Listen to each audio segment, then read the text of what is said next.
I think the biggest culture shock is the difference in communication styles between Chinese people and American people. Americans are really direct, far more direct in the way we speak, so we'll just say exactly what we're thinking. And in China, that is not far from the communication style. So when my boss tells me, I suggest you do something, something, something, what I learned that really what that means is you better do this. But in America, if the boss says, I suggest you do something, something, it's just a suggestion. You know, your boss, you definitely don't have to do that.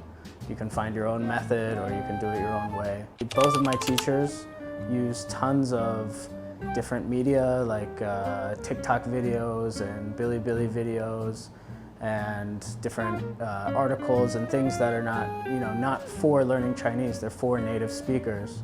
But they really help me get a deeper understanding of different cultural elements. So I think that's the biggest way that Silk Mandarin has helped me on that front. Anywhere from walking around the city or I've watched a few Chinese TV shows, or I just started reading like Chinese manhua because I think the pictures help me and it's relatively simple, but I think it shows me a side of Chinese culture that I don't really necessarily get just from textbooks.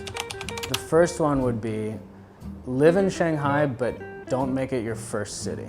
I lived here for 2 years and I didn't learn a single word of Chinese. So I would say live in a different city first because it's very easy not to learn Chinese in Shanghai. That would be my first piece of advice. But then come to Shanghai because Shanghai is amazing. So after you learn some Chinese, come to Shanghai and study at Silk Mandarin.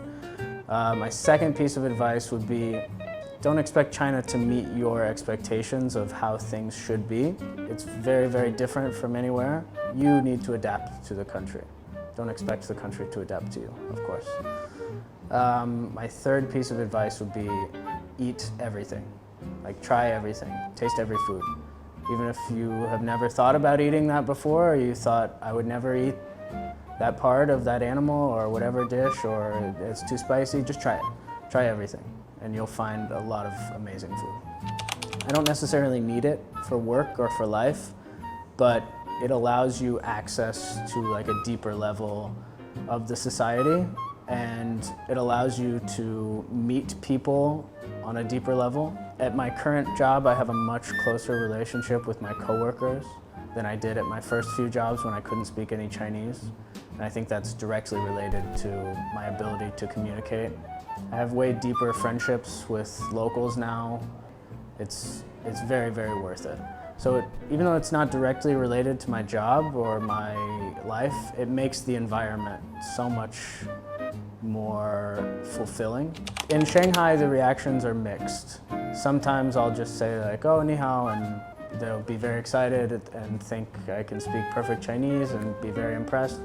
But also in Shanghai, sometimes I can say like 5 sentences in a row to somebody working at a shop or a bar or something, and they don't even think twice because there's so many foreigners here who can speak Chinese. But if you go to a different city, if I go to a smaller city, the reactions are very warm.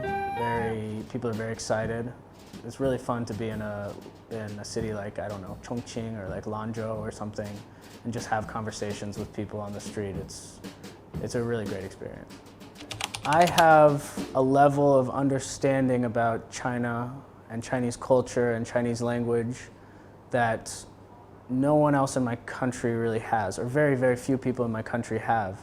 I remember before I came to China, when we would hear news stories about China or something was going on in China, the access that you have to those stories is very, very surface level. It's just, maybe each major news channel has one reporter in China or a few reporters in China, but either way, you're not learning much about China. Whereas I now have access to actually reading Chinese news or going on Bilibili and understanding how to actually find information about things that are happening. So I think that's going to be a huge value.